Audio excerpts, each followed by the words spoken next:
આજની ધર્મકથા. પ્રણામ. પરિસ્થિતિ આમૂલચૂલ પરિવર્તન પામી ચૂકી છે. રેવાડી ગામ કે જે હિમરાજ શેઠ એમના પિતાશ્રી, એમનો દીકરો યુગરાજ, યુગરાજનો દીકરો દેવરાજ, આ ચાર પેઢીઓના અતિશય ધર્મસંપન્ન વ્યવહારથી તરબતર થઈ ગયું હતું. એવું રેવાડી ગામ એ આજે કંઈક વિશેષ હલચલ જોઈ અને સ્તબ્ધ થયું છે. છેલ્લા કેટલાય વર્ષોથી રાજકારણમાંથી સાવ નિવૃત્તિ લઈ ચૂકેલા એવા હિમરાજ શેઠ એ આજે યુદ્ધના બખ્તર પહેરી અને બહાર નીકળી રહ્યા હતા. આ રેવાડી ગામે સાંભળ્યું હતું કે જ્યારે શેરશાહ અને હિમરાજ શેઠની જોડી હતી એ સમયે વ્યૂહરચનામાં પાવરધા એવા હિમરાજ શેઠ ફક્ત યુદ્ધભૂમિની અંદરમાં પગ મૂકતા અને આખા ને આખા પરિણામો બદલાઈ જતા હતા. આ પ્રજાએ સાંભળ્યું હતું કે એક પણ યુદ્ધ એવું નથી થયું આજ સુધી કે જેમાં હિમરાજ શેઠે ભાગ લીધો હોય અને યુદ્ધ એમાં ક્યાંય હાર મળી હોય. પણ આ બધું જ સાંભળેલું હતું. ક્યારેય નજરે યુદ્ધના દેવતાને જોવાનો ક્યારેય અવસર પ્રાપ્ત નહોતો થયો. અને રાત્રિની અંદરમાં બનેલી એક આકસ્મિક ઘટનાએ એક એવું દ્રશ્ય સર્જ્યું કે જે દ્રશ્ય જોવા માટે કદાચ ક્યારેય કોઈએ વિચાર્યું પણ ન હતું અને કદાચ કોઈની તૈયારી પણ ન હતી. હિમરાજ શેઠને એમના પિતાની રજા મળી, હિમરાજ શેઠને એમની પત્નીની રજા મળી, પણ આ ગામ રજા આપે એમ ન હતું. પાદર ઉપર માનવ મેદની ઉમટી પડી. શ્રેષ્ઠીવર્ય હિમરાજજી આજ લડાઈના મેદાન તરફ કૂચ કરીને જઈ રહ્યા છે. એ ઝવેરીને યુદ્ધના સ્વાંગમાં જોવાની તક મળી છે. લોકો પોતાને બળભાગી માનતા હતા, પણ ઘણી બધી પ્રજા એવી હતી કે જે રસ્તો રોકીને ઊભી રહી ગઈ, ઘર આગળ આવી ગઈ. એમના પિતાજી રાજપાળજીને તો સમજાવે છે, પણ સાથે સાથે હિમરાજ શેઠને પણ સમજાવે છે, વારે છે. આ રાજકારણ કોઈનું સગું નથી. ઘણીએ વાતો, વ્યક્તિએ વાતો બદલાય, વ્યક્તિએ સૂર બદલાય. અને એમાંથી કોકે આ હિમરાજ શેઠને એવું પૂછ્યું કે તમે જેમને મદદ આપવા જઈ રહ્યા છો અને જેમના નામે મદદ આપવા જઈ રહ્યા છો તે શેરશાહ. એ શેરશાહનો ભૂતકાળ તો વરવો નીકળ્યો, એનો અંતકાળ એ તો ઘૃણાસ્પદ હતો, વિશ્વાસઘાતી હતો. તમે જેને એ ધારણા સાથે મદદ કરી હતી કે આવશે અને રામ રાજ્ય સ્થાપશે, એણે કેટલાય વર્ષોના રામ રાજ્ય પછીથી રાવણ જેવા કામ કર્યા, રજપૂતોને ધરબી દીધા, વિશ્વાસઘાત કર્યો, રજપૂતોની સ્ત્રીઓ સાથે કુકર્મો કર્યા. આ તો ઠીક થયું કે એને એના ગુનાની સજા મળી ગઈ અને બહુ વહેલી તકે આ હિન્દુસ્તાનના ભાગ્યની અંદરમાં આવા વિશ્વાસઘાતીને શહેનશાહ તરીકે સહન કરવાની બહુ વધારે જરૂર ન પડતા એ મૃત્યુ પામ્યો. હિમરાજ શેઠ સાંભળે છે બધું, એમને ખ્યાલમાં હતું. સાંભળતા બહુ કડવું લાગતું હતું, કારણ કે મૈત્રીપૂર્ણ વ્યવહાર મનની અંદરમાં હજી એવો ને એવો જ ઊભો હતો મિત્ર માટેનો. પણ બુદ્ધિ બહુ સાબદી હતી, ન્યાય સંપન્નતા એમની રગમાં હતી. એટલે મિત્ર હોય તો પણ શું, જે ખોટું હતું તે ખોટું જ હતું એ વાત પૂર્ણપણે એ એમના મગજની અંદરમાં ફિટ થયેલી બેઠી હતી. જેમણે આ રીતે વર્ણન કર્યું શેરશાહનું, એમની પાસે ગયા હિમરાજ શેઠ અને પાસે જઈને એમણે કહ્યું કે તમારી વાત સાથે તદ્દન સહમત છું, શેરશાહથી વિશ્વાસઘાત થયો જ છે. અને જ્યારે સમાચાર આવ્યા એ સમયે કમકમી પણ ઉઠ્યો હતો. જાણે આખી પૃથ્વી મારી સામે ઊંધી ચત્તી થઈ ગઈ હોય એવું દર્દ અનુભવ્યું હતું. અને કહેણ પણ મોકલાવ્યું હતું. અને એ સમયે પિતાજીએ મારી બાજુમાં બેસીને મને જે સમજાવ્યું હતું એ બહુ મહત્ત્વનું હતું. મન તો થયું હતું કે જાઉં અને એને જ ખતમ કરી દઉં, કે જેણે વિશ્વાસઘાત કરી અને વર્ષોની મારી મહેનત, વર્ષોના મારા સ્વપ્ન દિલ્હીના તખ્ત ઉપર એક મૂર્તિ પૂજક બેસે, એ મૂર્તિ પૂજાને સહાય કરનારો બેસે, એ સપનાને જેણે રગદોળી નાખ્યો હતો એને દરબી દઉં ધરતીની અંદરમાં. પણ પિતાજીએ બાજુમાં બેસ્યું, સમજાવ્યું અને એમણે વાત કરી કે માણસનું લોહી છે ને એ ક્યારેક તો પોકાર કરે જ.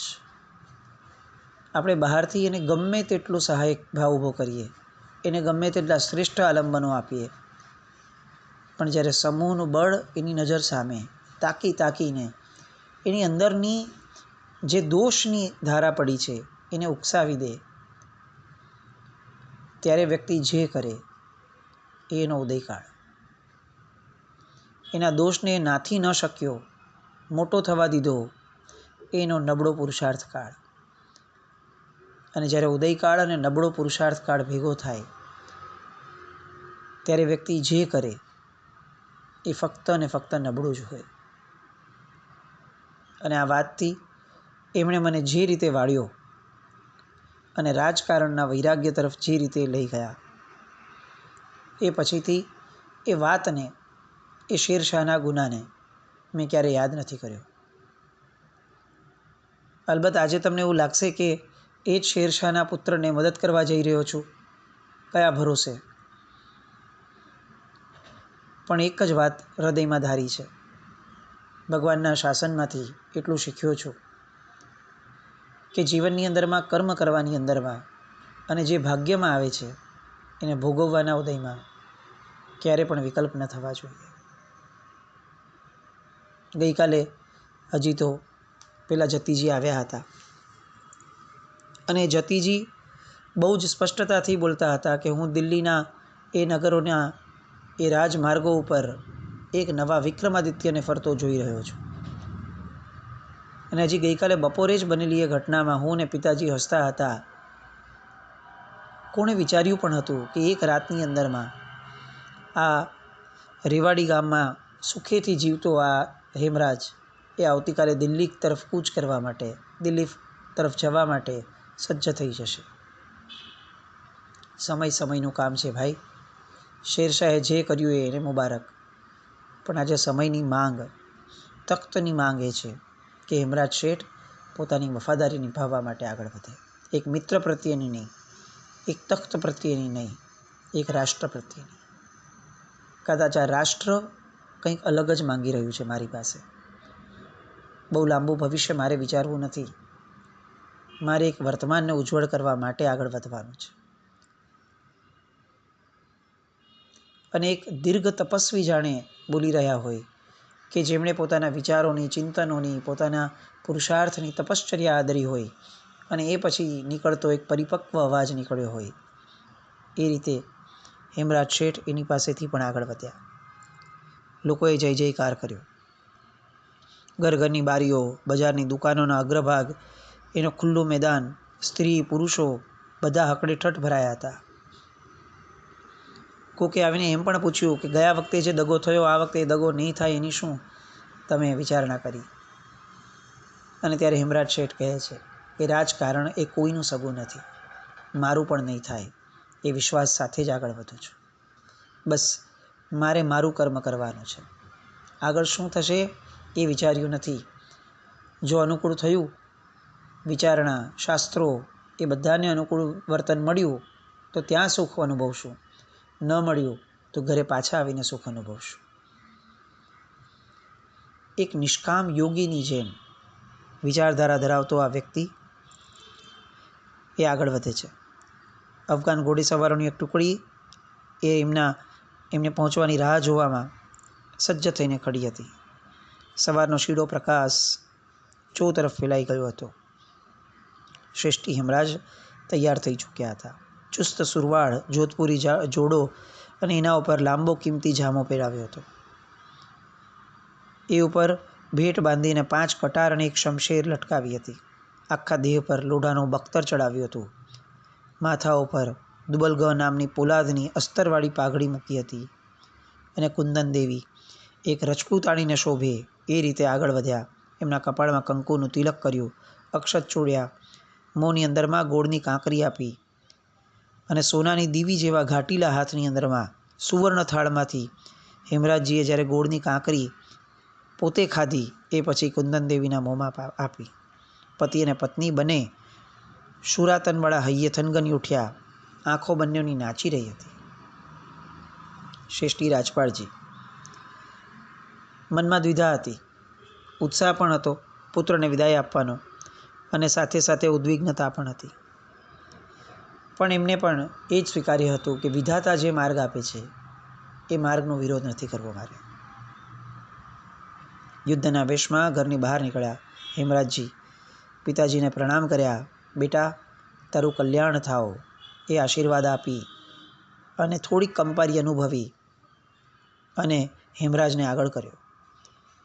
હેમરાજ ફરીવાર પ્રણામ કરે છે, ચરણરજ માથે ચડાવે છે. યુગરાજ યુદ્ધના વેશમાં સામે ઊભેલો દેખાય છે. હેમરાજને આશ્ચર્ય છે કે યુગરાજ તું પણ આવે છે? અને ત્યારે યુગરાજ કહે છે કે પિતાજી, માતાજીની આજ્ઞા છે કે રણ મેદાનના મામલા હોય ત્યારે પિતાને એકલા રાખવા એ શોભે નહીં. તરત જ હેમરાજ શેઠ કહે છે કે વાત તારી સાચી છે યુગરાજ, પણ પિતાજીનું મન દુભાશે. ને ત્યાં પાછળથી શ્રેષ્ઠી રાજપાળ કહે છે કે દીકરા, તારો દીકરો ને તારી વહુરાણી બંને સાચું કહે છે. રણ મેદાન ને રાજરંગમાં પોતિકા માણસોની ખાસ જરૂર રહે છે. યુગરાજ એ તને સાથ આપશે. અને હવે હેમરાજ એનું પોરસ ચડ્યું અને 3 જણા હેમરાજ, યુગરાજ અને હવા એમનો હાથી એ 3 વિદાય પામવા માટે સજ્જ થયા. અચાનક પાછળથી અવાજ સંભળાયો, ધર્મલાભ. પાછળ વળીને જોયું તો પેલા જતીજી. હેમરાજજીએ કીધું કે મથેણવંદામી મહારાજ. અને ત્યારે પેલા જતીજી કહે છે, હેમરાજજી, ફરીથી હું ગઈકાલે જે કહ્યું એ સંદેશો ફરીથી લઈને આવ્યો છું. અફઘાન સત્તાના આથમતા રંગ છે. મોગલ સત્તા મરણની નજીક છે. આવા સંધિકાળમાં દિલ્હીનું સિંહાસન એક આર્ય વીરને જગાડે છે. ભારતને સ્વતંત્રતાના દર્શન કરાવડાવે છે. એને જોઈ રહ્યો છું અને દિલ્હીના નગરના રાજમાર્ગ ઉપર એક વિક્રમાદિત્યને ફરતો જોઈ રહ્યો છું. અને આ સંપૂર્ણ નિસ્વાર્થ ભાવથી જાણે જેનું મન રંગાઈ ચૂક્યું છે એવા હેમરાજ શેઠ એ એમને ફક્ત એટલું કહે છે કે મહારાજ, હવે તો આજે વખત નથી વાત કરવાનો. મિત્રની સિંહાસનની ભીડ ભાંગવા જઈ રહ્યો છું. વિક્રમાદિત્ય થવાની લાલસા નથી, પણ જો કંઈક કોઈકનું ભલું થતું હશે તો થવા દઈશ. તમારી વાતને ધ્યાન પર રાખીશ. કેવી ગજબની વાત! આપણે ખાલી હેમરાજ શેઠના અત્યારે મનની એ પરિસ્થિતિને જોઈએ ને તો આપણને એમ લાગે, ક્યારેક એ મૂર્ખા લાગે કે કોણ આવું હોય? આટલું યુદ્ધ કૌશલ્ય કોઈ બીજા માટે શું કામ? કેમ પોતે તખ્ત ઉપર નથી બેસતા? ચાલો કદાચ એમ માનીએ કે એમને નિસ્વાર્થતા છે, પોતે કંઈક મેળવી લેવાની અપેક્ષા જરાય નથી જીવનમાં, પણ દેશ માટે, દેશના હિત કાજે કેમ સિંહાસન નથી લેવું? આ બધા જ પ્રશ્નોનો એક જ જવાબ છે. હેમરાજ શેઠ એમની નિસ્પૃહતા પરાકાષ્ઠાની હતી. કોઈકને મદદ કરીને કંઈક મેળવી લેવું એ વિકલ્પ પણ એમના મનમાં નહોતો. એ જેટલે અંશે યુદ્ધમાં પારંગત હતા, કદાચ એટલે જ અંશે પોતાના મોક્ષ માર્ગની અંદરમાં પણ એટલા જ પારંગત હતા. કોઈ પણ વ્યક્તિને કંઈક આપવું અને લવું એ તો વ્યવસાય થયો. આપવું એ ઉદારતા થઈ. મારી પાસે મારો મિત્ર આવ્યો, મારા મિત્રને સહાય કરી, એને તખ્ત આપ્યો અને ખસી એને પાછા આવી ગયા. હવે એનો દીકરો આવ્યો, એ માંગે છે ભવિષ્યમાં જે લેખ લખાયા હશે તે થશે, પણ સામે ચડીને મારે કોઈ વસ્તુની માટે અંદરમાં વિકલ્પ પણ ઊભો કરવો એ મને શોભતું નથી. આપણી માટે પચાવવી મુશ્કેલ ગણાય એવી આ વિચારસરણી. હેમરાજ શેઠ આગળ વધ્યા. છેવટે જતીજી એક જ જ્યારે આશીર્વાદ આપે છે ત્યારે એટલું વચન આપતા જાય છે કે મહારાજ, ધર્મના કામ સિવાય મારી વિદ્યાનો ઉપયોગ નહીં હોય. અને ત્યારે ફરી મહારાજ કહે છે કે મારા જ્ઞાન ચક્ષુ એ દિલ્હી આગ્રાની બજારમાં બીજા વિક્રમાદિત્યને ફરતો જોઈ રહ્યા છે. બસ આ વાક્ય,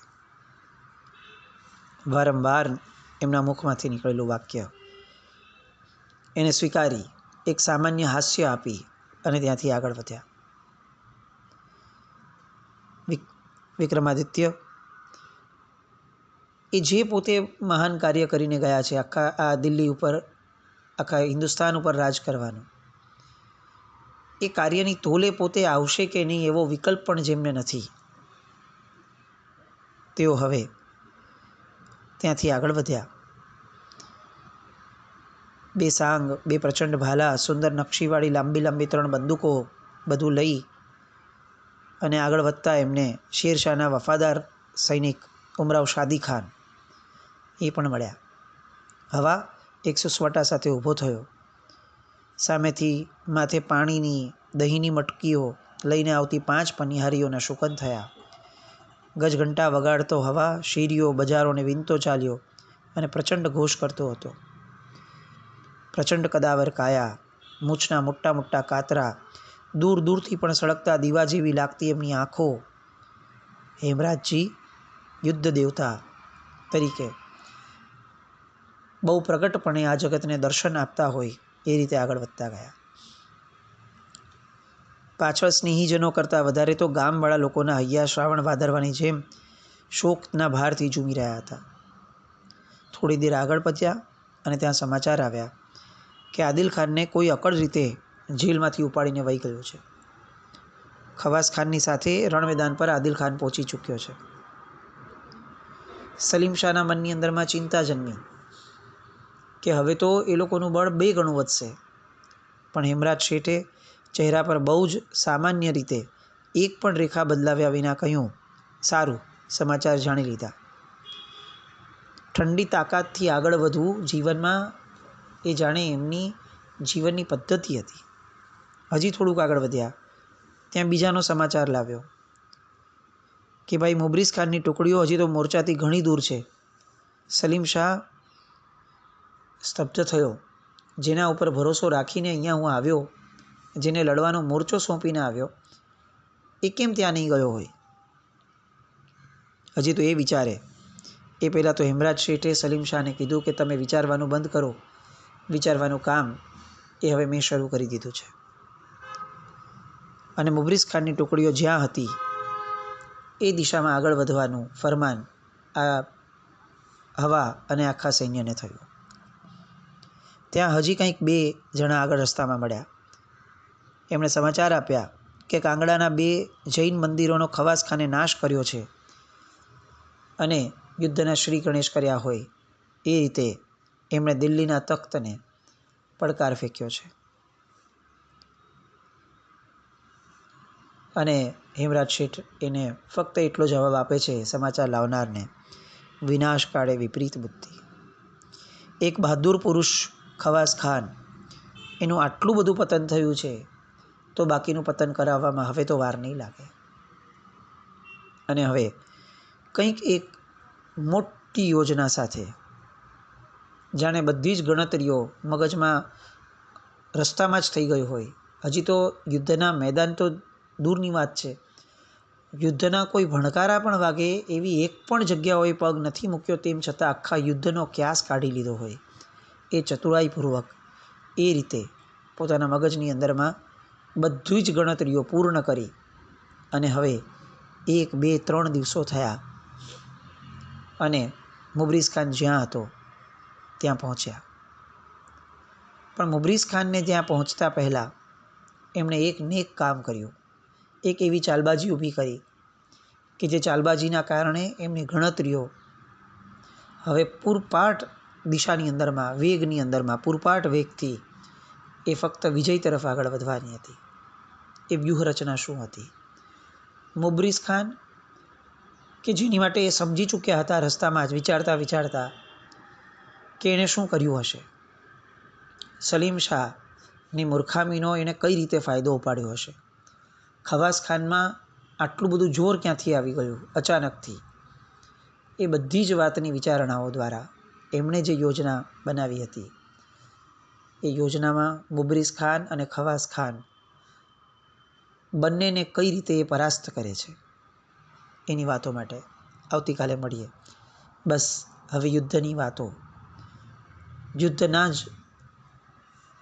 કથાનકો અને યુદ્ધની અંદરમાં થતી ચાલબાજીઓ, એક પછી એક જે રીતે અફઘાનો અંદર લડાઈ મારવાના અને પરિસ્થિતિ જ ક્યાંક ને ક્યાંક પેલા જતીજી મહારાજે જે કીધું છે એ દિશા તરફ જે રીતે લઈ જશે, એ જ બધી વાતો એના અંશ માટે આવતીકાલે ફરીથી મળીએ.